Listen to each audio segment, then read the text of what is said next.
Hello again, and welcome to another episode of No Apology with Emilee and Chris.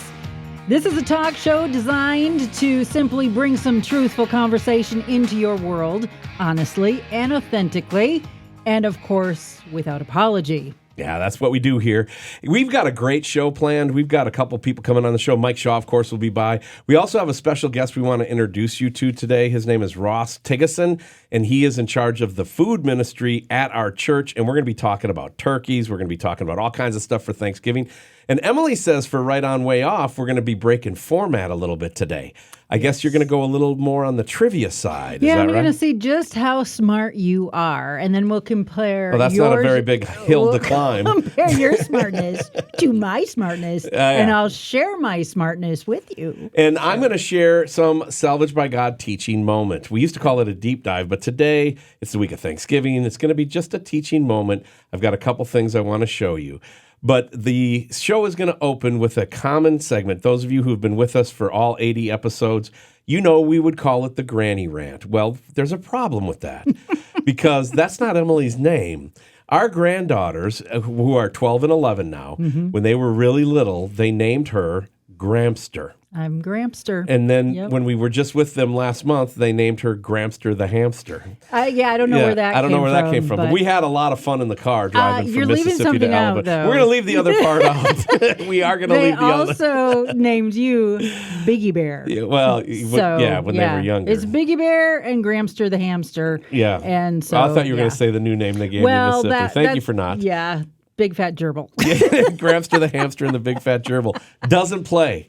Okay, I don't think anybody wants to hear that. Okay, really. So here's the deal, though. Yeah. People who are, entering into that realm of grandparenthood, let the grandkids name you because they're going to come up with the best names ever. We picked them up on Tuesday in October, dropped them off on Monday and Thursday. And over those 3 days, my name had always been Big. That's what they called me. Riley named me Big when she was 1.5 years old. And then that became Biggie Bear. And then because they got Gramster the hamster going, now they call me the Big Fat Gerbil. And Riley, just before she left on Thursday when we dropped her off and I was giving her the hug, she now calls me BFG. Yes. So it's Gramster the hamster and the BFG.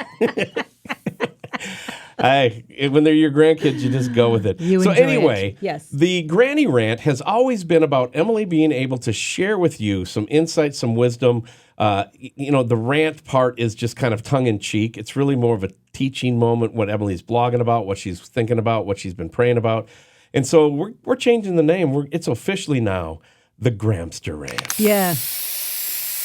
The grandkids asked, why is it Granny Rant and not Gramster Rant? And we didn't have a good answer. So it is now forever going to be the Gramster Rant. And just recently in Duluth, Minnesota, Essentia Health, they extended an apology to its staff that it offended its staff by callously and heartlessly making free chicken sandwiches available to its staff from Chick-fil-A. Dun, dun, dun. Yeah, now, this offended. That right there it offends me. For audio listeners, I'm showing a picture of some Chick-fil-A on a tray.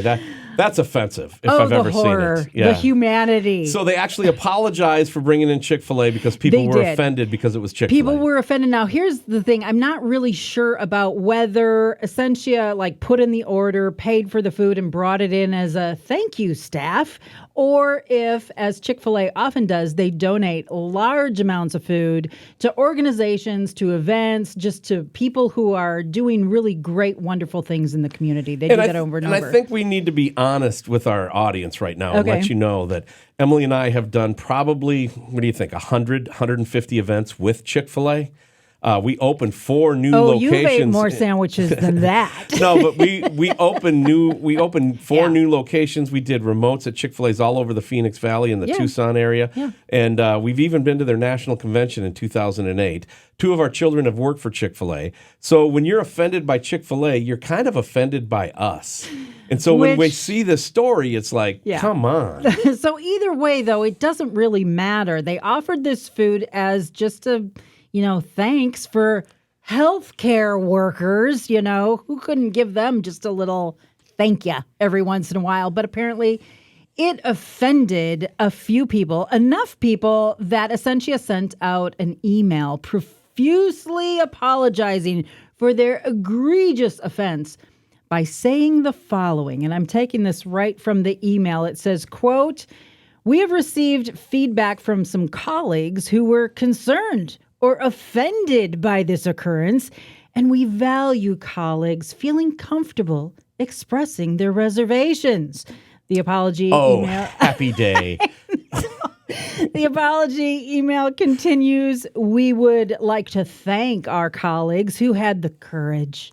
They were courageous. To speak up. Courageous. To speak up, to widen our lens of inclusivity. And we appreciate all colleagues continuing to live by our values of respect and justice." That was sent out by Tammy Kreitzer. I believe that's how you say her last name. Yeah. She is the Senior Vice President for Regional Operation at Essentia when you have to look Health. at this, you need justice. You need justice. It's like a horror movie. Thank you, Miss Kreitzer. Okay, so a few things as I was reading this story. First of all, if a chicken sandwich offends you, I can't really help you. But here's the thing. Subway might render you catatonic. What do you do with a tuna sandwich? I know. How is a grown adult seriously offended by a sandwich brought in? What could that chicken possibly do to you? After all, it's deliciously dead. And, you know, you realize that they call people who are very timid and scared easily, they call them chickens. So the chicken sandwich is like the least dangerous sandwich of them all. I didn't connect that dot. That's a good thought. So there's a few things. Number one, you didn't pay for it. Number two, as far as fast food goes, the Chick-fil-A sandwich is healthier than its counterparts, right? And you're not even obligated to eat it. I'm sure there were other people that, oh, I'm a vegan, I don't eat that, or I can't take the gluten in the bun, I'm not going to eat that, whatever. You just chose not to eat it for a different reason. It's a sandwich. Let it go. Here's an idea. Walk away. Here's what they'll say. You have to do. Here's what they'll say. They'll say it's not about the sandwich, it's about the company behind the sandwich. I know. And the company behind the sandwich stands for marriage between one man and one woman. This goes back to 2016. Right. It is a healthcare facility that is involved in doing transitions on young children. Sure. So obviously they do have employees who are going to be very sympathetic to the LGBTQ plus community. But here's an idea. You can always just take your behind down the hall, go to the hospital cafeteria and get yourself some really yummy, highly moral hospital food. You can always do that. Take your gluten-filled buns and walk away. But Chris, I was right there with you, Chris. I get it. There's lots of companies out there that I don't want to give my money to either for the exact same reason. I know that if I buy something, the money that I give them goes to support things that I am maybe staunchly against. So I don't do that. That's like really all there is to it. I didn't know where you were going with that long dramatic pause. I'm like, okay, she's about to drop the hammer. That was the dramatic pause for effect. Thank you. I'm glad it was effective. Yeah, it was Everyone really has that right. That's called making adult personal choices. That's what you do. Which let me give you an example. Yeah. Before you get to your last point. That's not my last point. I thought just started, buddy. Is it bringing you to the Galatians passage? No, not yet. Not yet. I got some other points to make. All right. Let's just say that we are doing something on the street. We're doing some sort of event. Yes. And somebody blesses us with food, and that they bring us food. It doesn't matter what the food is, but it's given to us by the loving people of Planned Parenthood. I can see myself turning that down because Planned Parenthood to me is one of the most disgusting organizations ever in America. Yeah. That's what it is to me. And so I'm trying to look at it through that lens, the way they look at Chick-fil-A, to try to give them a benefit of the doubt. Yeah.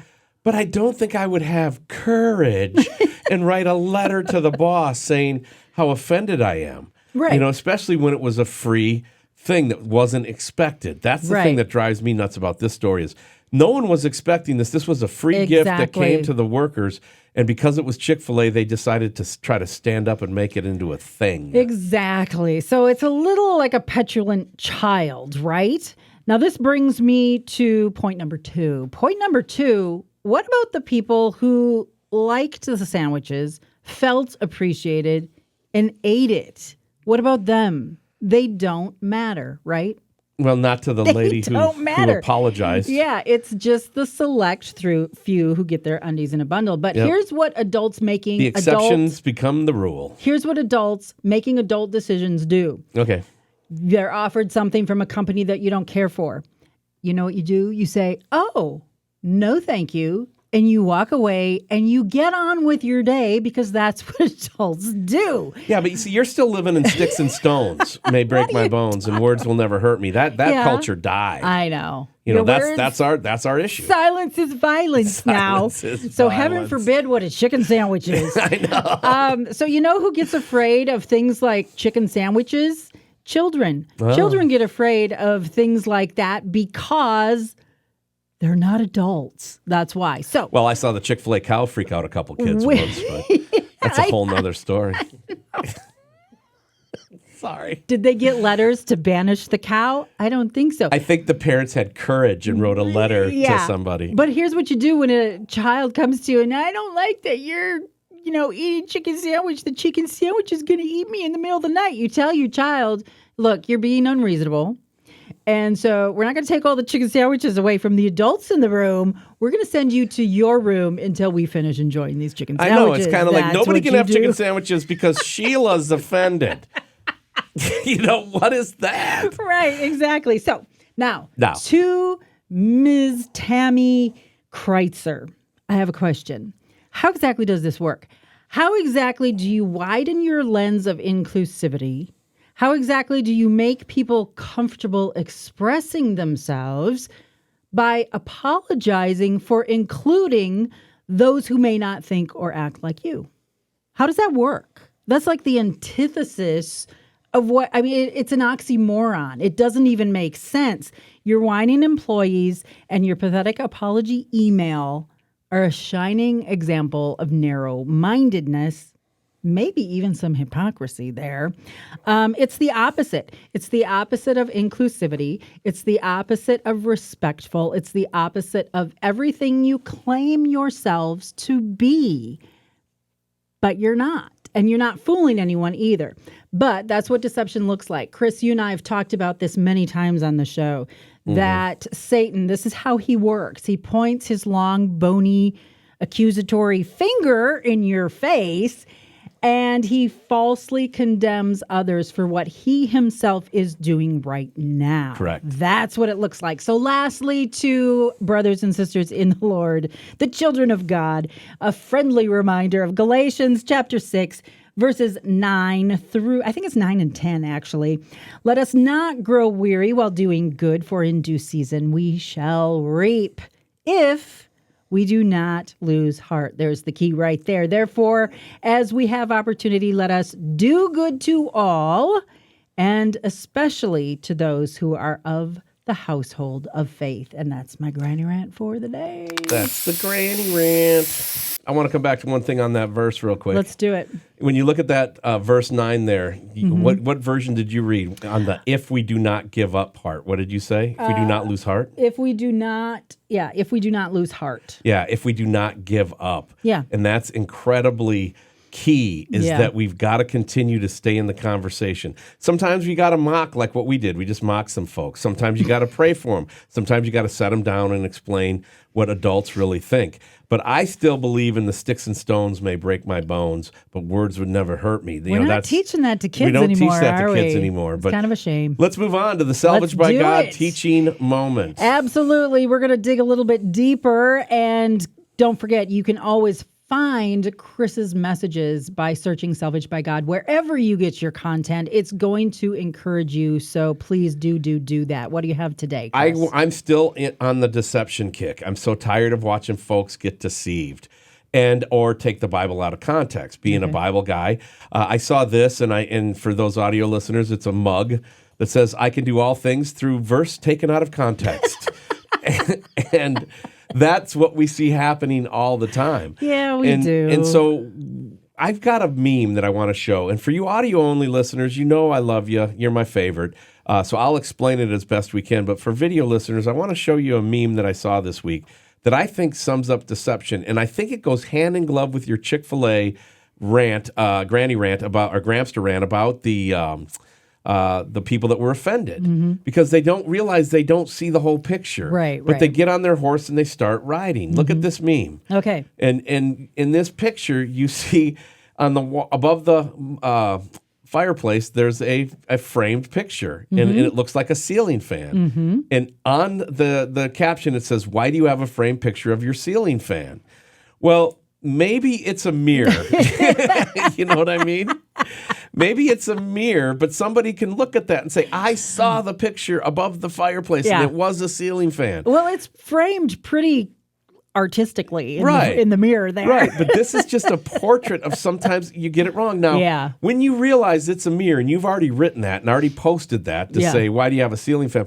You have to accept that you were wrong. You have to accept that you did something kind of boneheadish. That's where the disconnect is for a lot of folks. We never want to admit that. Well, what does that go back to? That goes back to the gospel of Jesus Christ. The authentic gospel of Jesus sometimes doesn't say exactly what we think it says on the first read. Sometimes we then take things out of context. Sometimes we think Jesus has framed a picture of a ceiling fan above his fireplace when he has not. And so then when you do have your eyes open and your ears opened, then you want to follow Jesus in a much more deeper way, because you realize that you can get things wrong. What does that do? That means then you slow down and you start focused. What is that? Well, some call it walking the narrow way. And you don't want to deviate too far from the narrow way, because you know that you can be wrong. Your heart can be deceitful above all things. And you can see a ceiling fan in a mirror and think it's a framed picture because you only take a little bit of a glance at it. So my Salvaged by God teaching moment today is to get into God's word, stay in his word, and constantly ask him to give you wisdom, and he will do so. And I'm glad that I had a chance to share that little tidbit with you today. That is awesome. And aren't you glad that, if you're kind of not sure about a passage in the Bible, just keep reading, because God has clarified it somewhere else. I mean, it's tied to something else somewhere else throughout the Bible. So if you just keep reading, just keep studying, it will eventually click if you have the Holy Spirit leading and guiding you. That is the key. You need the Holy Spirit in order to understand the scriptures. We're going to take a quick break, and coming back, we've got Ross Thygesen standing by. We're going to introduce him to you. And also, of course, Mike Shaw, our news director. They're going to be our panel today as Emilee decides to break format. Hey, if you enjoy listening to No Apology with Emilee and Chris, if you get any encouragement from it, please consider standing with us financially. Go to freshroadmedia.com and consider giving a wonderful gift today. It is appreciated. Welcome back to No Apology with Emilee and Chris, a talk show where, without apology, we look at things through the Christian worldview. And in the old days, we used to call it laughing louder, digging deeper, and living larger in the Lord Jesus Christ. But Emilee, we do a variety talk show, and we have a lot of different things to cover, and we like bringing a lot of cool people on the show, just like what we're doing today. We do. We're bringing our special guest, Ross Thygesen, with us, and this is why I'm so glad that Ross is joining us today. We interview quasi-celebrities and authors and Then what's Ross doing here? You said you interviewed cool people. I don't know. Oh, yeah. That's how you made the cut. That's how you made the cut. We're breaking format here. No, but seriously, I love bringing just the ordinary people that they don't have podcasts. They're not selling books. They're not musicians. Not the nation's not going to know them, but they're living their life in this ordinary way, serving so many people and literally doing extraordinary things that the masses will never know about. But it's really, really cool. And quite honestly, I've heard other like pastors and preachers talking about people in ministry, and talking about these people that, not a lot of people are going to know them, but you know what? They're probably going to get ushered into heaven long before the great theologians, the people standing in the pulpit, the people with their faces on the screen. So here's how this went down. Okay. Ross is in charge of all the food ministry here at Fresh Encounter Church, where I'm the senior pastor. And our studios are in the Fresh Encounter building. And Fresh Road, although completely independent from Fresh Encounter, that the fresh idea comes from that. And so Emilee wants to do a show now about turkeys and about Thanksgiving meal. and I'm like, turkeys, let's bring Ross on. Biggest turkey we know. Now, in real life, Ross, you're like a meat manager. So what is it like to have to order all those turkeys? What's the turkey ordering been like for you at Hy-Vee this year, Ross? This is my 6th year as being the meat manager there at Hy-Vee. Hy-Vee is a national grocery store, but this is my 6th year actually being the manager, and it's just become one of those things. You just have historical value, and you know what you're going to order, and you just kind of have to play what you foresee in the future for forecasting, because we ordered turkeys in August. So we have to understand what's the price going to be? What's the weather going to be like? So we have all these things. What's the big deal? Is there any 99-cent a pound birds out there, or is that those days long gone? The turkeys are actually one of those ways to get you in the door. So you're going to see really cheap turkeys, and that's why turkeys are such prevalent within Thanksgiving, is because it is a cheap protein compared to other proteins, and that's why turkeys are been taken off as far as a Thanksgiving meal, because you can feed a lot of people with a lot of turkey. Well, we want to talk to you about that in detail, but we need to bring Mike Shaw in on the show as well. Let's do it. And so, Mike, you're off-site now because Ross has your microphone in the 3-person studio. What's your take on turkey this year, Mike? I like the dark meat. I enjoy the stuffing with the gizzards and the organs in it, and I'm a big fan. And my dad used to be an assistant manager of a Safeway store back in the day. So I understand about what's called a lost leader, where you have a cheap item in the store to bring people in, and hopefully they'll buy the expensive stuff that's marked up more. That's how grocery stores make money. Yeah, you guys are all deceptive little. Okay, so it's all marketing. Ross, you've taken, I don't know if you want to call it a love for food, because it's what you do with your life. It's your vocation, but then that also carries into ministry that you do, and it's a huge thing here in Harlan, Iowa, and I'm sure it kind of stretches beyond that as well. What is it about? You come into the church and you cook these great meals. And when we first moved here, I'm like, I popped over to the church and I'm like, is that singing I hear? And I'm kind of following it. I realize you're in the kitchen and you're just singing and you are just enjoying the day. What is it about this food ministry that gets you so excited? Because you do it day after day, year after year. And you're not just talking to people from Iowa. You're talking to people that have ministries all over the country, all over the globe. Yeah. What is it about you wanting to get in there and cook every week? It's one of them deals where when God opens up a door, you can't say no. You really cannot say no when God calls you to do something. And the biggest reason I got into it was we had a void there for a while that was missing. And I remember going home with the wife, and I'm like, you know what? Maybe I need to start putting my hand in the food ministry. Maybe I need to start doing that. And she goes, she started laughing. Yeah. She started giggling because she knows my personality. Where you're not Gordon Ramsay in sheep's clothing. I mean, this is a labor of love. You do it well, but you didn't start out that way, did you? I'm one of those guys. I try to start projects and then never finish them. So, and she thought that was one of those crazy ideas I had. And I looked at her and I said, you know what? Jesus did it with a Lunchable. Yeah. Jesus fed 5,000 with a Lunchable. I think we can figure this thing out. And so it just kind of went off from there, and I just absolutely love it. Now I can just go in the kitchen, and I can just do my thing and make some miracles happen, and people eat and commune together, and they fellowship together, and that's the biggest part of it. What's the largest crowd you've ever fed? Oh, Probably 150, 200 people. Yeah. No, we did that community outreach with the spaghetti. Yeah. Oh, yes. That was close to 250 right there. Yeah. 250 or 300. That's amazing. Yeah. That really For a guy with is no amazing. experience who just goes into a commercial kitchen in an old, used-up elementary school building, because that's where our church is. Yeah. And to come out with the stuff you come out with, it's been astounding to watch. And when Emilee said she wanted to do a turkey food, special show for Thanksgiving week, I'm like, well, we should see if Rosh wants to come on and talk about it a little bit. Yeah. Okay, so I want to get Katie's perspective because obviously, if Chris came home and said, "Hey, Emilee, I'd like to, feed all these people," I'd be like, "Well, what if we start with you just picking up your socks? How's that sound?" And so, okay, if we're gonna do this, I've got my own list. I got my own list over here. Are we coming out of the ditch now, or are we gonna stay there? So as you started going down, did Katie feel like nervous, like she maybe had to tell you what to do or help you out or anything?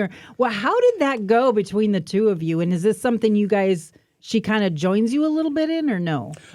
So I'm gonna just say this: I outpunted my coverage. I mean, I outkicked my coverage on the punt. I mean, she is just an absolute saint. She puts up with all this stuff. We know. We know.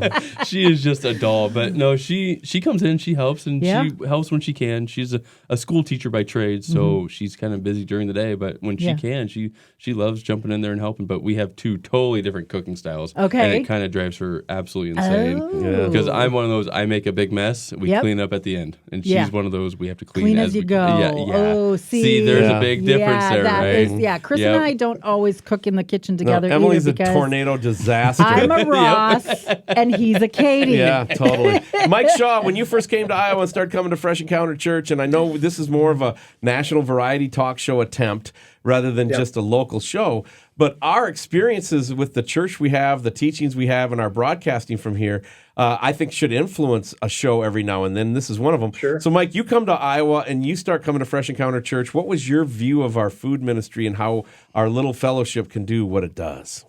Well, it's funny too, and this will give you a little insight on what Pastor Chris is like. So I came for a week 2 years ago in February.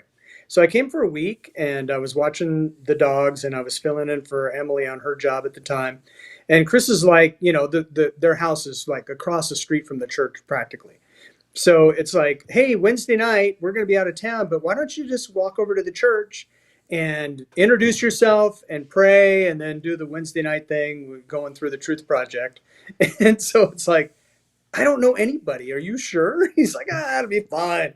And so I wander over you'll there. meet people then. Yeah, it'll be great. You're good with people, Mike. You're an extrovert, so it's fine. So I walk in. The first person I meet is Ross. And he's got the music cranked up, and he's singing, and he's cooking. And I'm like, oh, they have food. And good I've never music. been to a church where they have food. So, a kitchen. Well, that's not true. The one in Lubbock had a kitchen. We didn't really use it for cooking, but so here's Ross making this big meal for the community, and so that was the first time I met him, and those were the circumstances. And what I appreciate about Ross, a couple things. First of all, he gave a testimony of a miracle that happened in the food ministry, which was amazing, and I'll let him tell that story if we have time for it. But also when he's talking about Jesus feeding people, with a Lunchable. I really appreciate that Ross does not make us sit in groups on the grass. So that's a plus. Yeah. We're not picking up basketfuls either, but that's a whole nother not story. feeding us sardines. That's a good thing. That's right. Bread and water. Bread and water. Okay, so now Thanksgiving's right around the corner. Ross, do you jump in with Katie with the Thanksgiving meal around the house, or do you guys travel somewhere else, or how does that work? So we generally travel to family outside of Harlan. So usually we don't have to do a whole lot of cooking, which is kind of good because with my job, by the time Thanksgiving rolls around, I need a nap. Yeah. You know, I just want to sleep. Exactly. So, which is nice that we What, have family. Thanksgiving, meat department? No Yeah, pressure. Right. It's your busy time here. And you got kids and stuff like You that. can't overorder, can't underorder. Stick to landing. We have profits at stake here, Ross. What are you doing with all this stuff? So, no, it's good. We usually don't do a whole lot of cooking. But Okay. All right. That's good. It's a good break, though. It's a good break. That is good because it's not very often you find people who like, okay, here's my job. I do my job and now I'm off my job. Let's go do more jobby stuff, you know? But does that wear on you after a while or is it just what you do? It's just what we do. And me and the wife, I mean, we have this little understatement that we just one cooks and one night, one cooks the other night. You know, Okay. We've had a long day, and we just know to just jump in. We split it 50-50 at home. You know, Yeah. So it's nice. All right. Yeah. All right. I want to ask you guys, is there anything special? We're going to start with Mike, then go to Ross. And then I'm going to lead Emilee into explaining something to you. But first of all, is there anything special for Thanksgiving or Christmas, the holiday season, that you go back to a childhood that you have to have that not other people have? What? You know what I mean? don't know what Is there a your dish that you guys make in your family a dish. that is special to you that maybe other people don't know? Okay. Like for me, I would say there's a thing called scalloped corn. No, All right, it's not called scalloped corn. Yes, it is. I know what he's talking about. It's delicious. Scalloped if corn. it's made right. Not But scalloped we're corn. not going to get into that. Mike, do you have anything in your family? So I grew up in Oregon, and even one summer I worked at a Christmas tree farm, and so that's where a lot of your Douglas fir perfect Christmas trees come from. One Christmas, like every Christmas, we would go cut our own tree. It was always a fresh, real tree. One Christmas, after my dad got remarried and we had this huge family, like the modern Brady Bunch, and we had a Christmas tree farm within walking distance of our house. And we went and we had vaulted ceilings. So we got this huge, 10, 12-foot tree.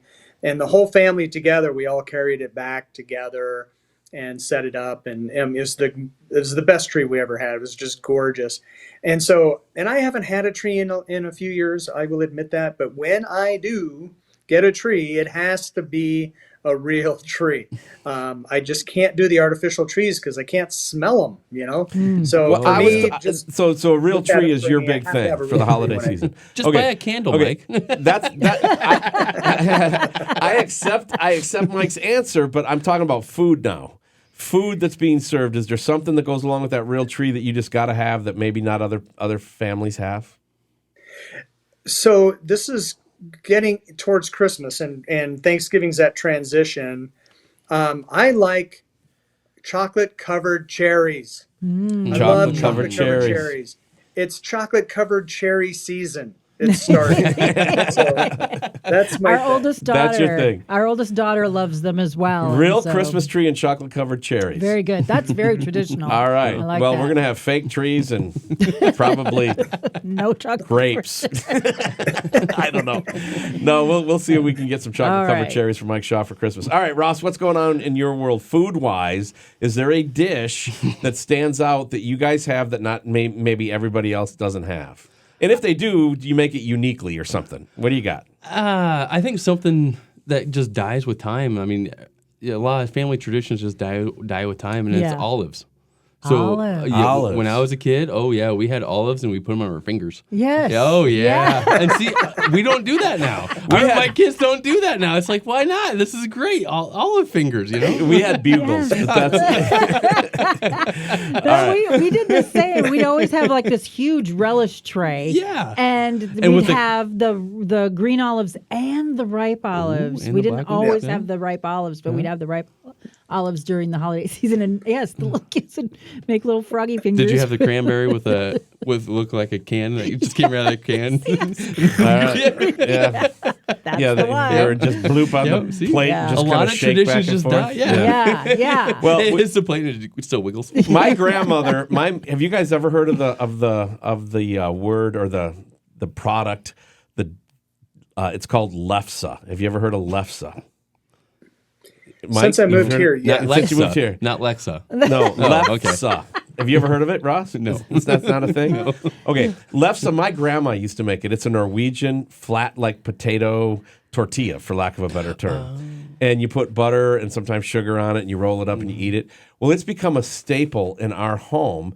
And so I got Emilee this lefse making kit right here. For Christmas. For Christmas about 5 years ago. And she said, makes... get to work, Em. She makes the best lefse. And what I wanted to do, but I didn't have time to, what I wanted to do was get a clip from one of the videos that we made like 15 years ago.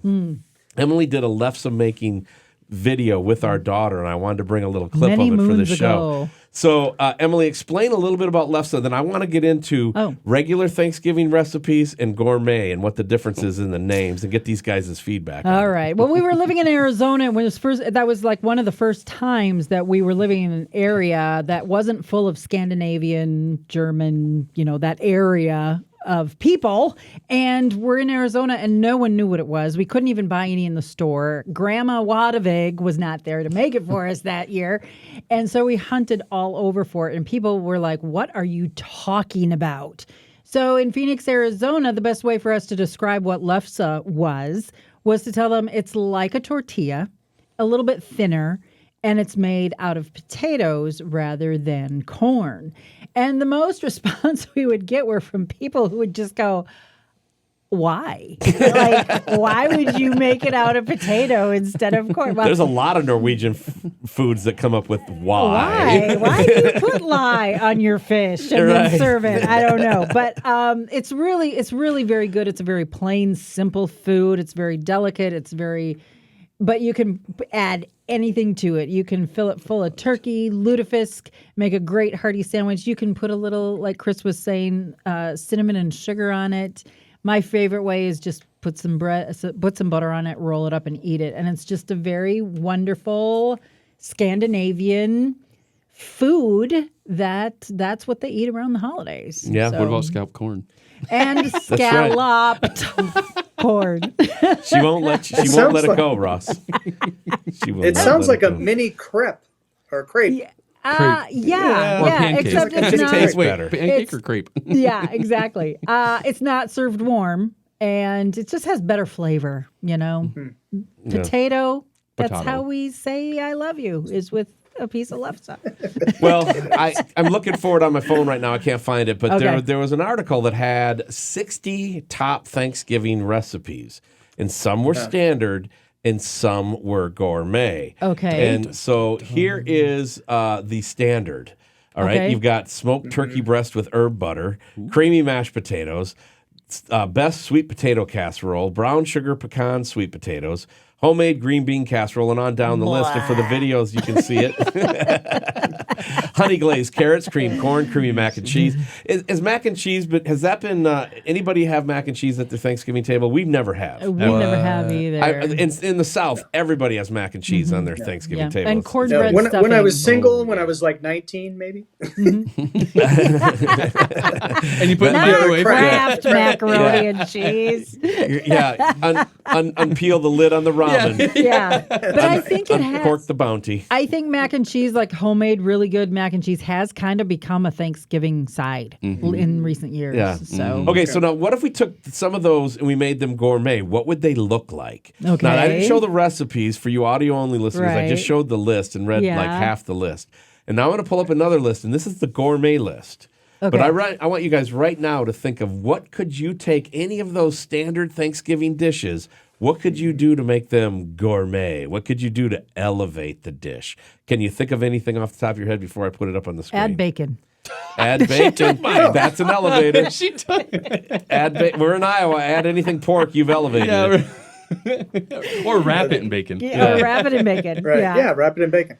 This isn't mine, but you could stuff a duck in a turkey and stuff that into a sheep or something. Into a chicken. Yeah. Chicken. Right. Yeah. All right, let's look at this now. And again, All I'm not right. giving you the recipes, it's just the title of the dish, but you get the vibe. Right. And that's what I'm going for here is elevating the vibe. And I want to do a Christian spin on it. You use garlic butter on that smoked turkey breast. Okay. All right. You use homemade mac and cheese. Okay. Are you seeing it right there? Yeah. Brown sugar, bacon, green beans. Do you see that? Oh, bacon. Yeah. Ooh, yeah, there you go.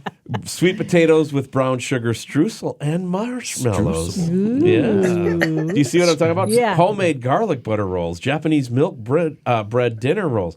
You see the elevation there? Yes. Yeah, from this one. Yeah. Where it's just cream corn, crescent rolls. I mean, it's... I like the original. I got to be honest. I really do. Well, there's nothing like a roasted turkey. You know why? Why? Because for Thanksgiving, we want our traditions. We want that. Yeah. I want that stuffing that Emilee makes. She's tried 5 different kinds of stuffing. They're all good. But, you want that gravy. You want the mashed potatoes. You don't... You want what you want because of the history. That's what the movie Ratatouille is about. The peasant dish that reminded Ego the critic of his youth. Yeah. This is why when Lincoln made the proclamation that we would have a day of Thanksgiving and repentance. We've left that out to the new generation. But we would feast. And I don't know how the turkey became the centerpiece. I didn't look that up this week, but I just want to encourage everybody that if you have a thankful heart and you get any of those traditional type dishes this year, be grateful, thankful, and enjoy them because they look better. And that's what I was hoping for. Emilee, you nailed it. They look better than the gourmet type stuff. Yeah. Would you want a marshmallowed up sweet potato that's different than the sweet potato you grew up with? No, not on Thanksgiving. Right. You want what's familiar. You want to feel at home. Feel free to put bacon extra in anything. I'm good with that. But Yeah. And I think the way we got the turkey was, at the very beginning of the country, it was a debate on whether the wild turkey would be the national bird or the bald eagle. Right. And the bald eagle won, of course. And so what happens is, this is what happens when you get second place. Yes, you get eaten, right? We're going with the bald eagle. Let's roast the turkey. All right. That's very how it good. happened. All right. Okay, let's move on to Right On, Way Off. And Ross, we're going to let you join the party on this one. Not everybody gets to join Right On, Way Off. But we're going to break a little bit of tradition here because Right On, Way Off is normally where I just read 3 statements and then Mike and Chris debate as to whether it's right on or way off. Well, today we're going to do a few more than 3, and they're going to be Thanksgiving-themed statements, and it's really kind of more of a true or false. I'm going to put these little factoids out there, and you tell me whether you think these factoids are true, right on, or if they are false, way off. And I'm going to keep score. I promise. I'm going to keep score. And somebody's going to take home the trophy today. All right. So, wait, what are we playing for? Oh, don't even ask. That's right. Ross, I gotta know how intense this is going to get. Just wait till the end, and if it comes to you, you'll deal with it then. I mean, am I throwing elbows for this trophy? Here's or a no? sneak peek right here. the bronze goat. So there's a lot to it. There's a lot to it. You're going to love it. You're going to love It's it. just thrilling. Okay. So when she says paddles up, Ross, you have to have already made your decision, Yes. pointing to the camera with your decision. So I'll make the statement, and then I'll say paddles up, and you guys put up whatever you think, all at the same time, so that there's no influencing one another. We can't have that. Can't have No that. cheating? No Can't have cheating, not today. And I'm going to give you each an opportunity to say why you think it's right on or way off. How many do we have? We have quite a few of them. I have 8 total. But we might not do 8. We might not do all 8. It depends Okay, on if how we get to long-winded 8, you if we get get to 8, Mike and Ross, if we get to 8, that means that we did a good job and she did not get bored with us. If she gets bored with us, she'll cut it at 5 or 6 and say, that's all I have. Yes. Again, if we're going to break format, let's bring people behind the curtain and show them how the sausage is made. All right. Let's Every food start joke out intended. with the very first factoid. You right. guys have to tell me whether this is right on, way off. Number 1, Mickey Mouse was the first balloon in the Macy's Thanksgiving Day Parade. Mickey Mouse was the first balloon in the Macy's Thanksgiving Day Parade. Are you ready? Paddles up, boys. 3 way offs. Wow, that's interesting. Chris, do you know I mean, I'm guessing it was something else. I can't think. I don't.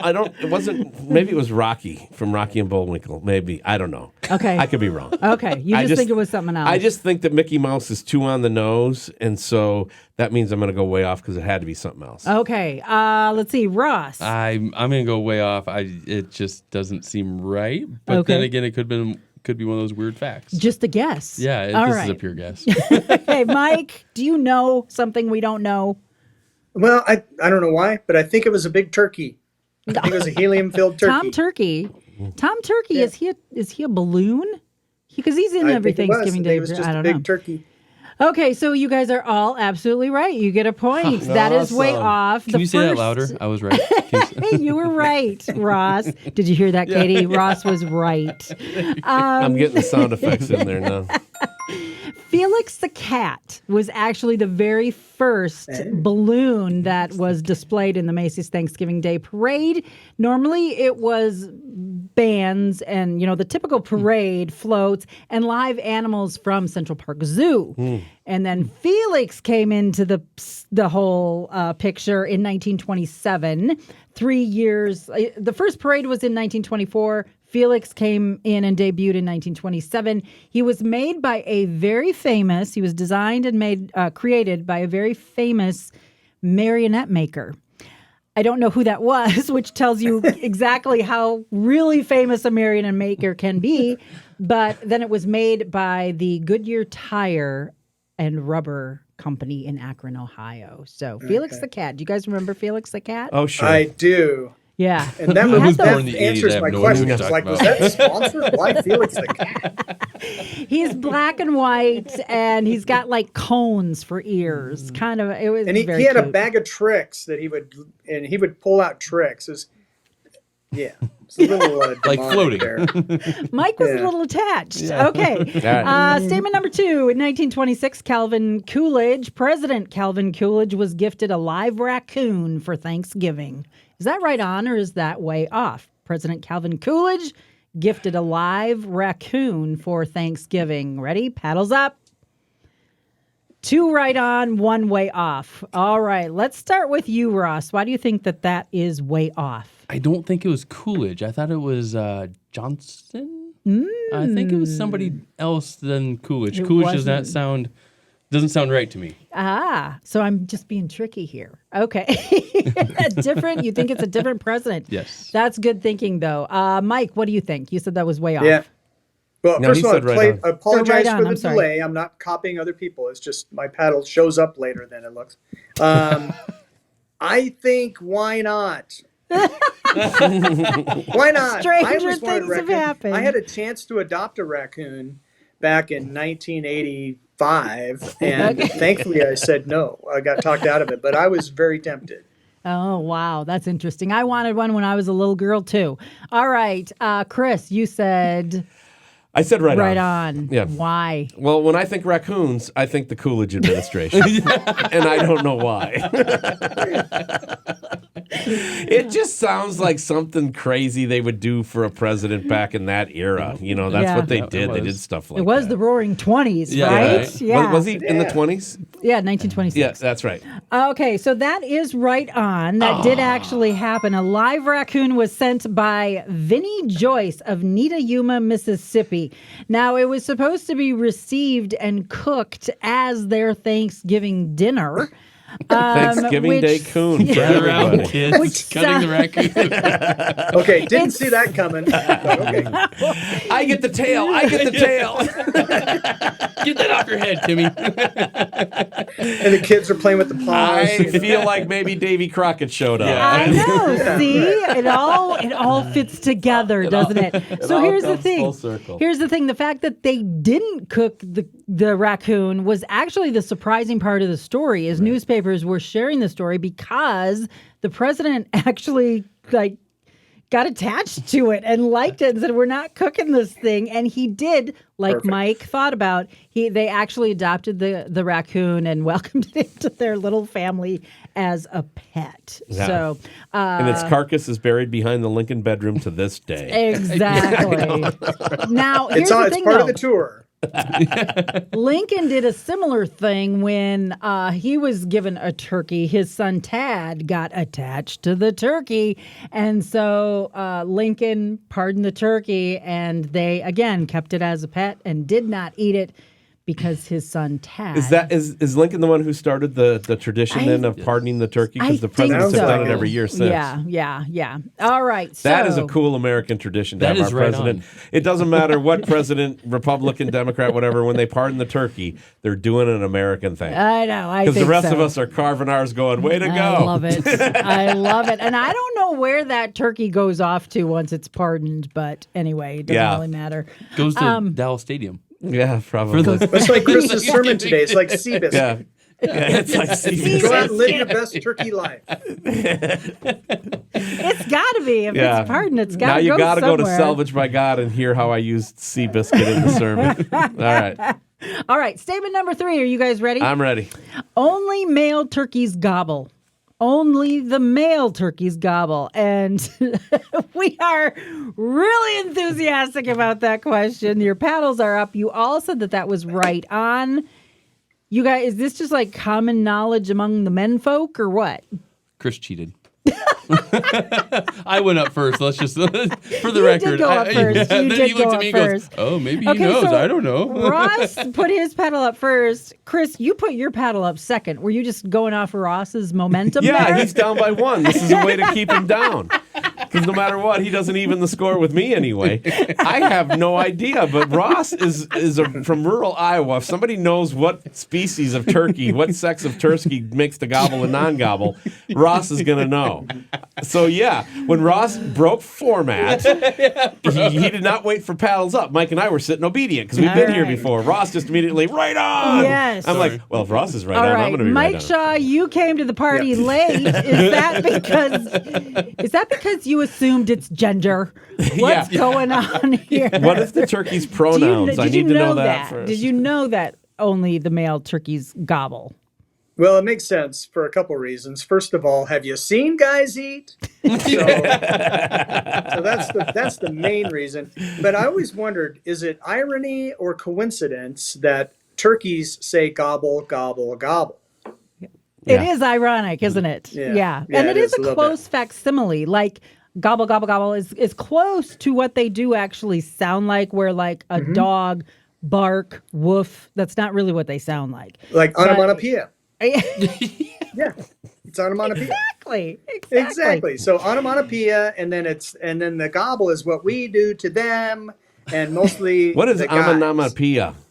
What are you saying? Bless you. Onomatopoeia, as we learned in school, is a word that sounds like it makes the sound of the word it's describing. Like boom. Can you spell that? Can you please? No.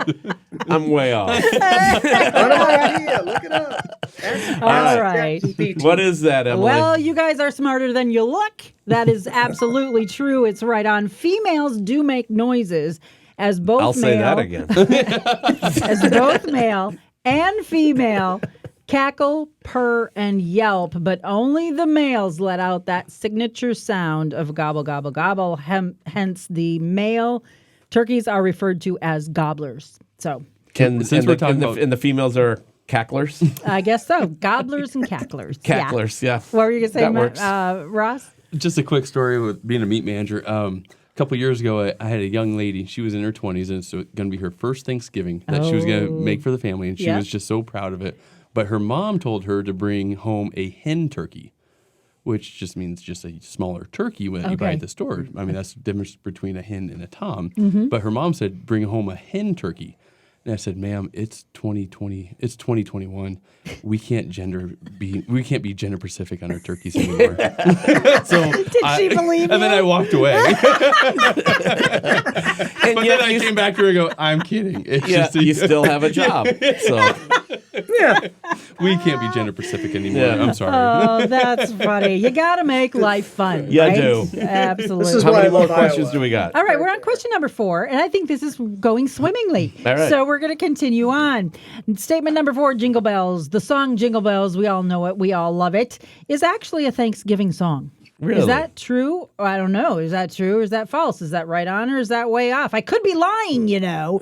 What She do you doesn't do think? that. Paddles up. What do you think? Jingle Bells is actually a Thanksgiving song.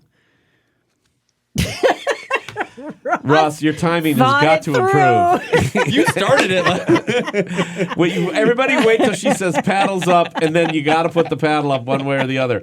Okay. There's no money at stake here. Okay, No cruise. there's no right. big prizes at the end of this. All right. Yeah, we don't know. so- The listeners might be gambling on this, but we're not. That's right. I was busy laughing. It didn't register who said what. Chris, let's start with you. Did you Yeah. say that was right on or way off? I said it was way off. Okay. And Well, why? I don't even remember what you said. Jingle Bells. Oh, yeah. Jingle Bells is actually a Thanksgiving song. You said no. I don't believe Thanksgiving has a musical genre. It being in radio for 44 years now, as Okay. of to this year, on and off for 44 years, I have never ever had anybody play a Thanksgiving themed playlist or set. Mm-hmm. Yes, Adam Sandler has the Thanksgiving song that made it popular from Saturday Night Live. He did, and that actually got played on the radio. I Turkey had for radio boys and stations turkey for that the played girls. it. Okay, Yes. but Thanksgiving is not a genre, so I believe the bells, Christmas, Father Christmas, Saint Nick, way off. All right.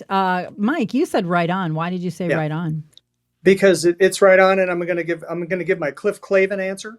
Okay. So back in the day, long time ago, there was something called the Maunder Minimum, where the sun did not have sunspots for a couple of years, and after that came the Little Ice Age, and so that's why you see pictures of Washington crossing the Delaware or the Potomac with huge chunks of ice on Christmas Eve. We don't have huge chunks of ice anymore on Christmas Eve, but back in the day was the Little Ice Age, and so dashing through the snow in one horse open sleigh, jingle bell, jingle all the way, and all that stuff. Back then it was cold at Thanksgiving and there was lots of snow. So it's a Thanksgiving song. I have no idea if any of that's right, but it sounded good. All right. Hey, before we go on, can I give a response to Mike's weatherman nerd narrative?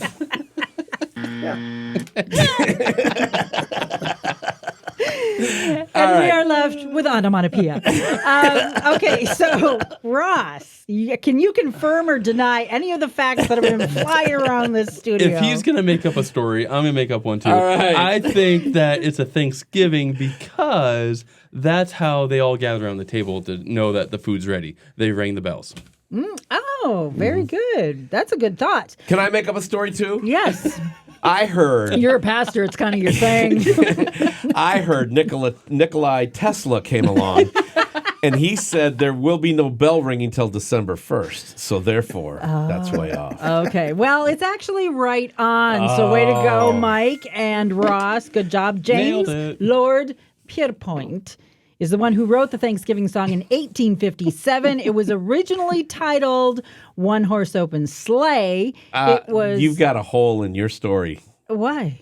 because Thanksgiving was not declared in 1857. So how could he have written a song in 1857 for a holiday The that first was Thanksgiving was 1621. Yes. So 1857. No, Lincoln's proclamation of the fourth Thursday. But here's the thing, and we're going to get to this a little bit later. Ross has the Indians bringing corn and deer. They were ringing And a one-horse bells open too. sleigh. Ringing Of bells. This will make sense to you All right. as we continue on with the show. Oh, okay. okay, But fine. in 1857, Fine. that's when it was written. One Horse Open Sleigh. It was for that time of year, and it was rewritten and retitled just 2 years later, and really kind of pushed into that Christmas genre. So when people complain, don't play your Christmas music before Thanksgiving, just sing Jingle Bells ad nauseum. And you're good because it's a Thanksgiving song. Or All you right. could tell them weather nerd stories. Either way. Feel free. Or you can tell stories and be confident. Yes, there you go. That's right. All right, statement number 5. The lady who made Thanksgiving a national holiday also wrote Mary Had a Little Lamb. Is that right on or is that way off? Paddles up, boys.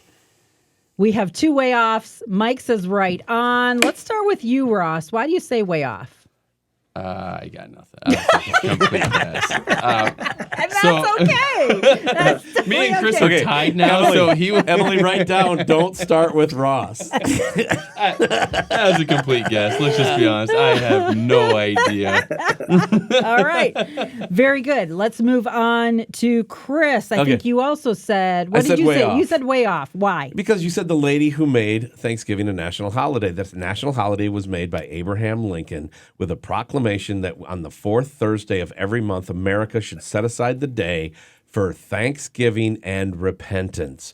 We lost the and repentance as we moved into the mid-1900s. True. And Thanksgiving has stayed around, but even now as we went into the new millennium 24 and a half years ago, we have now even tried to change the word. Who are you giving thanks to if you've kicked God completely out of your culture? Yeah, take that. You're supposed to be thankful for your family, your friends, and just have a general Thanksgiving to whatever. Yeah. So I don't care who wrote Mary Had a Little Lamb. She did not make it a national holiday because that was Abe. Bump. Okay. Mike, you said right on. Yep. Why did you say right on? Well, it makes sense to me. I mean, it sounds like one of those very creative people who can work in this, area of genre and move over here and do something else creative in another way. Actually, I have no idea, but I do like. I was just gonna say you're just guessing like me. I just guessing, but I'm making up some stories. It's good, and so I just like to remind people that Mary had a little lamb, and then she went back for seconds. And that's when the cold front came in from the east. Yeah. That's right. The moon was a solstice. Oh, Waxing, waning. Mike Shaw gets a point there because that is absolutely right on. Cheater. Sarah Hale, she actually knew President Abraham Lincoln, and she was the one that petitioned him and begged him and kept going back to him to say we need to make this a national holiday. Why was she doing that? Because they were celebrating Thanksgiving on the East Coast already. And I'm throwing my red challenge flag right now. And had been doing that for years. Yeah. And so I want you to read the statement the exact way you read it to us before we put our paddles up. The red flag is on the Yeah, field. we The want to lady review. Yeah. who made Thanksgiving a national holiday Ding, also ding, ding. wrote Mary That lady had, did not make it a national holiday. She might have petitioned the president, but it was the... If she never would What's her have. name? What's her name? Sarah Hale. She is I the did one not see behind Sarah the Hale's whole signature thing. on the proclamation. She is the one behind she made it. She created it. She said, we got to do this. And she then went to the president and said, we're doing it on the East Coast. You need to make it a national holiday. And she convinced him to do so. So I'm who's contacting really HR. the I one don't like this at credited all. with doing it? This is the rigged. person who did it? It is. This is more Or rigged the than a Chiefs game. I know. If Pat I'm not Mahomes was arguing. here... I got it. She wrote Mary Had a Little Lamb, and then she told President Abraham Lincoln to make it a national holiday. Did she Thanks do to so with her hands on her hips? Thanks. Tapping I her bet foot. she did. I bet she Wag the did. So take that, all the feminists who are out there saying that the U.S. is full of misogynists and all that. Okay. Fake news. Sarah Hale, she's responsible for a lot. I think you got to rename your of statement. really great Participated American in the history. founding of the national holiday. I could agree She with didn't that. make it a national holiday. So Well, we all She get was points. instrumental. We all won She a was ribbon. instrumental. No, there's no that, participation. That part of the statement was instrumental in me going way off. Well, you should know more history. You know how you know when Chris is losing is when he goes into lawyer mode. That's right. All right, statement number 6, people. More people travel to California than any other state during the Thanksgiving holiday. You got a 1 in 50 shot here. More people travel to We always California than any other state during the Thanksgiving holiday.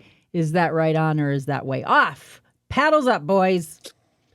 Chris says right on. Mike and Ross say way off. Chris, why do you think that's right on? I'm going right on for the simple fact that I believe that California has the most major cities, the most major airports, and even though the population of New York City is the number one city, the spread out of California, plus the attraction of maybe getting some sunshine in Southern California, particularly over the cold November, I'm leaning towards California, and that's why I went. That might almost make me want to go to California. Ross, why do you think that is other way reasons not off? Actually, I was thinking the exact opposite of Chris. Okay. As I sometimes do. Except for that last point, which I want to redo. But I think there's a lot of young people living in California, and people travel out of California to go visit family elsewhere, like in Iowa. Okay. Because people move out of Iowa because it's so cold and whatnot. But Okay. They're So lost. you're thinking people are leaving here. California. Okay. Mike, what do you think? Yeah, so I You want to said that change was my way answer. off. Actually, the You more I said that thought was about way it. off. Yeah, here's why I want to change it back to right on. But I know I said way off. I'm locked in. Yeah, but you're up I by 2 just points, so nobody realized cares. And we More both talk people about are weather. Here leaving it comes. California than any other state. So they're going back to see their family, and then they're getting out again as fast as they can. So Great place to visit. It probably is Tough right on. place to But live. it's not the most popular state. So maybe Texas, maybe Florida. So hopefully my explanation is wrong and I'm right with way off. Well, all your wishes are coming true this holiday season, Mike. That is way off. And the reason that is way off is there is an influx of visitors throughout the U.S. into the state of Florida. The top 3 cities that see an influx of travelers over the holiday are Orlando, Miami, and Fort Lauderdale. Those 3 cities combined outweigh all the other states. Nearly 8 million people will be traveling over the holiday, and most of them, the majority of them, are indeed going to the state of Florida. So there we go. I mean, yeah. If I had my choice, if I had to go one place or the other, I'd go to Florida.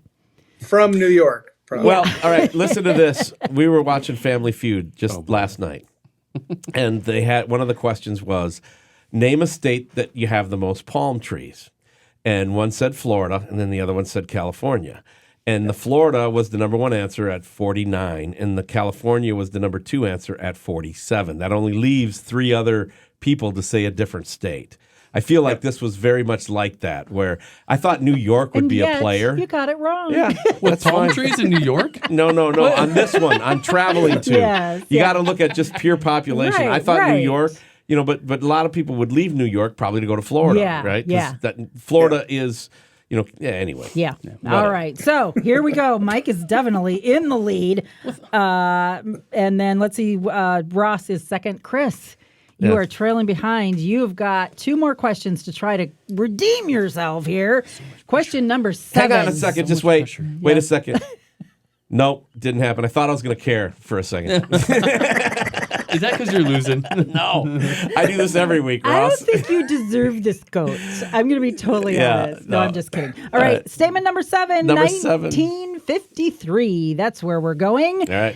Swanson, you all know the company. Swanson ended up throwing out 260 tons of frozen turkey as a result of miscalculating upcoming Thanksgiving turkey sales. Ross, I didn't realize how right up this alley, your alley this is. You got to give that factoid again. Is that right on or is that The way off? Swanson old TV dinner plate. Swanson dinner TV people. dinners. Okay, yeah. Swanson. Well, no, I mean they sell a bunch of products. But they were known for TV dinners back in the 70s. Yeah, in 1953. But in 53. Swanson Yeah. ended up throwing out 260 tons of frozen turkey as a result of miscalculating upcoming Thanksgiving turkey sales. They're selling turkeys. They miscalculated, and they had to throw out 260 tons of frozen turkey. Is that right on, or is that way off? Paddles up, boys. Chris is way off. Sorry. Sorry. Ross is trying to make up his mind. Ross and Mike are both right on. Chris, why do you say that's way off? Just trying to go different to hope. Couldn't care less. No, I actually believe that the Swanson executives, that have been tasked with this were falsely accused, and I don't believe it for a minute. I believe that no one is that far off on their calculations. Either that or there was a whole lot of firings around December 1st. Because that's a lot of bird to miscalculate. Mike Shaw, what do you think? You said that was way off. No, right? you said it was right on. You said it was right on. Yeah, it's right Why on. do you think that's right on? How else do you look that up unless it really happened? So that's how I thought about it. It's like this would not even come up in Emilee's search for trivia unless it was really true. But if you know so Emilee, that's why I said right on. Okay. She says 250 metric tons or whatever, and it could be just 50 metric tons, which makes it way true. off. Yeah. That's how Emilee if rolls. If you knew your metric tons, you'd know. Here we go. Ross, you also said that was right on. Feeling a little insecure in your job right now? What are you thinking? Why did you say right on? I'm going to say right on because, I mean, there could be so many miscalculations when it comes to projecting meals. And a big corporation like that, I mean, that's not too far off. Right. It seems like a lot, but when you think grand scheme of things, in their production, maybe it's not that far off. Yeah. So. And they didn't have the internet at the time, I mean, Charlie with the abacus could have done better than that, though. That's right. I figure in You forgot to carry the one. I know. Were they cackling or gobbling? I can't tell. Well, Chris, this time your hopes came true because that is way off. Oh, good. Thanks to a man named Jerry Thomas, a salesman for Swanson, and I thought maybe you knew this the way you were talking early on. I had no idea. A salesman for Swanson suggested packaging the excess turkeys into trays along with traditional sides and selling them to customers as TV dinners. TV dinners. TV dinners were born. So they did make a miscalculation, but they packaged them as TV dinners. The TV dinner was born. They didn't throw them out. That was the way off. No All right. Sarah Hale, but hey, thanks, Jerry Thomas. We appreciate that because we kind of grew up on TV. How's it feel, Mike and Ross? How does it feel Now we care. to go down this road of deception? All right, last question. Last Here one. we go. Here we go. Number Bringing it home. For the marbles. Bringing it home. This is a little more true to form when it comes to right on and way off. I'm just going to make this statement, and you tell me whether it is right on or way off. When it comes to Thanksgiving dinner, leftovers are actually better than the meal. Is that right on or is that way off? When it comes to Thanksgiving dinner, leftovers are actually better than the meal itself. Paddles up, boys. What do you say? All right. Mike and Chris say way off. Ross says right on. And so let's start with you, Mike. Why do you say what you say? Well, the leftovers are great, and I love them. Traditional breakfast the day after Thanksgiving is a piece of pumpkin pie that you can't see because there's so much Ready Whip on it. So I always look forward to that every year. But the biggest difference is Thanksgiving is shared with your family and your friends, and the food is fresh. So it's better Thanksgiving Day for those reasons.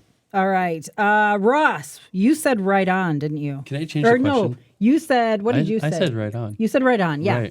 Right. Can I modify the question? No. Caveats. Because how about more versatile as leftovers? What were you thinking when you said right on? What were you thinking? By the way, Ross, before you get to your answer, you have to know that Mike Shaw used to do this all the time. We would differ, and then I'd give my answer, and that would convince him he needs to change his answer. I don't want to change my answer. No, just change the question. Here's what you got to embrace. You got to embrace your inner apathy that this doesn't matter. And so you just go with it. If it's radio theater, you have an opinion, you just stick with it. Yep. Lay hold of that inner apathy. Yeah. All right. All right, Ross. No. You said right on. Why do you say right on? Because with turkey, I mean, turkey can get dry. It's traditionally a very dry type of meal. But then as leftovers, you can heat it up and put it into casseroles. You can make turkey and noodles. You can do so many other things with turkey as leftovers. So that's why I'm like, you know what? Maybe leftovers is going to be the right answer. All right. Very good. I think it's more of an opinion question. It is. It definitely always is. And she tells us what she thinks is real. It doesn't matter what we say. That's why I said And then you married her. Yeah. This is a little more. Yeah, you're lucky I have the opinions I have, buddy. Or you'd be out in the cold right now. Chris, you said said that was way off. Why? Way off. I think you might be going right on in this because you love the Thanksgiving leftovers more than any other leftovers. By the way, here's a little tidbit for y'all out there. Sometimes I'll grill steaks, and I'll grill an extra one so we can have steak and eggs the next day. Emilee refuses to eat leftover steak. I don't like leftover She can't steak. eat it. But leftover Thanksgiving, It's not like disgusting or anything. It just doesn't. I just don't want it. she stretches Thanksgiving leftovers out for as long as possible. There's been times on December 16th, I'm like, is the bird gone now? You know? So I could be wrong, but I'm going way off because Mike kind of nailed a little bit of it. It's not so much with the family, although that's part of it. I like that answer. For me, it's that the fresh meal is so spectacular with the whole fresh gravy and the fresh potatoes and everything. Yes, there is very little on the planet that's good like a turkey sandwich covered in gravy on Saturday after you set up the Christmas tree, right? Mm-hmm. But Thursday, when it comes out of the oven and the smells are all around and it's fresh, nothing beats that. All right. Well, that is right on, actually. And that is not just opinion because they actually did No, we had scientists on this. All right. If we want to talk molecular structure breakdown, that's way off. It's only right on when the sun is setting at 4:56 p.m.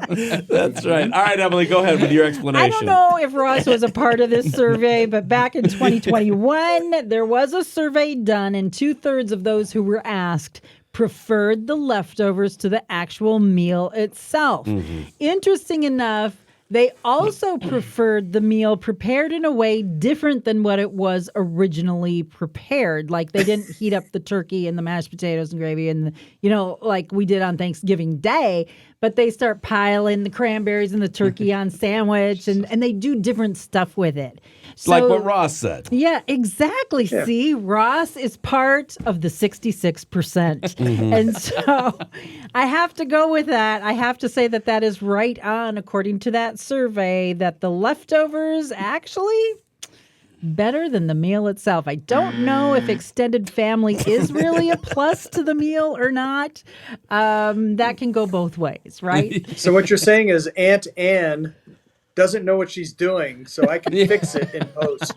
Yeah, we're going to fix that in post. That's exactly what we're going to do. Leftovers are better than the real deal. Let's tally the points here. 1, 2, 3, 4. Ross and Mike tied. 4 points is exact. Oh, it's so not important to you. No, I just happen to know. I'm like Rain Man. I know. I don't care. I've just been tallying in my head this whole time. Nobody cares. That last one brought Ross in a tie with Mike. I'm just. You find out. I just naturally know. 1, 2, 3, 4, 5. You are incorrect. That is, Mike has 6. Ross has 5 and Chris has 4. 4, I want 5, to protest 6. that one question, though. I do too. I mean, you want to know something? We lose our appeal every time. That's right. I'm judge, jury, and executioner. So that's the way it goes. That was a fun game. I wish every day was a holiday, don't you? All right. Yeah. Well, I think that's going to do it for the show. Yeah, it's going to do it for Right On Way Off. For right On Way Off for sure. But let's go around the horn because Thanksgiving is coming, so lots of people listening. And I would just want to know if anybody's got some final thoughts for people as we head into the holiday. Mike Shaw, let's start with you.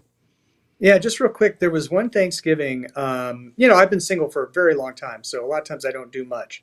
But one year I drove to Albuquerque to see my son, and I taught him how to make the family sauce. My grandmother was born in Sicily. She taught me how to make it when I was growing up. So for Thanksgiving, I taught him how to make the authentic family spaghetti sauce, the real deal. It was a very special time for us and getting together. It doesn't matter what you eat. It's the memories that you make. Yeah, absolutely. Excellent. So you said, go. Make your own sauce now, son, and don't embarrass the family. Right? All right, Ross. Pretty much like that, yeah. Ross, final thoughts before we go. What do you want to say? I think Mike hit it straight on. I mean, sometimes it's not about the meal, but it's about the gathering of people around the table, around the meal. And that's where the food ministry is just so important in that aspect. And I also want to challenge the listeners and go back in the Bible and really dive into every time you see Jesus have a meal with his disciples and what was happening within that. The biggest one for me would be when Jesus came back to Peter and John and the other disciples on the lakeshore, and they had a meal. He sat down and said, "Hey, have breakfast with me." He revealed himself right there to them, and they knew that he was back. So I challenge you guys to just go back and just really look at every time Jesus had a meal with somebody, it meant something important. And I think that's where Thanksgiving comes into play and Christmas comes into play, and that's why I started the food ministry, and I'm so passionate about it because things happen when people commune and things happen when people gather together, and that's what we do with the meals. I love that. That is so awesome. There's definitely something very spiritual about sitting down with people that you love, and just sharing that meal together. Chris, final thoughts before we go. Well, one of the things that I'd like to just leave people with is the scripture that you used earlier today. But before I do that, just always a quick reminder, Salvaged by God, wherever you get podcast content or video content, just search Salvaged by God. Yes. All it is my messages, which I just work a lot during the week and just ask God to give me some stuff, and He's using it beyond my skill set. And so, somebody sends me a little note saying, Chris, you seem to always self-promote. It's like, no, I'm just telling you, I'm a good chef. I made good food. I want you to come and partake it. If you listen to sermons at all on your commute or wherever you go, Salvaged by God is the place. But let's look at the scripture Emilee used a little bit earlier in the program. And it comes from Galatians chapter 6. And Thanksgiving time, man, what a time to apply these two verses to your life. And it says, "And let us not grow weary of doing good, for in due season we will reap if we do not give up." So then, as we have opportunity, and Thanksgiving's a lot of opportunity for a lot of people that have a lot of stuff to really try to bless others, let us do good to everyone, especially to those who are the household of faith. What does that mean? That means especially to those brothers and sisters in the Lord. So, brothers and sisters in the Lord, this talk show is designed for you and your family. It's if you're an atheist and you're watching, welcome, but this is not programmed for you. Okay, we want to talk to brothers and sisters in the Lord, have fun, and I just want to personally wish everybody that touches Fresh Road Media and any of our broadcast platforms a very, very happy Thanksgiving. Awesome. I love it. Yeah, as we approach Thanksgiving, what a great time to focus on the Lord Jesus Christ and all that he has done for us, the forgiveness that he offers us. Let's consider offering that same forgiveness to our family, our friends, our loved ones, and join together in peace, in love, and thanksgiving to the Lord Jesus Christ. Have a happy, happy holiday, and we'll see you back here in 2 weeks on No Apology with Emilee and Chris.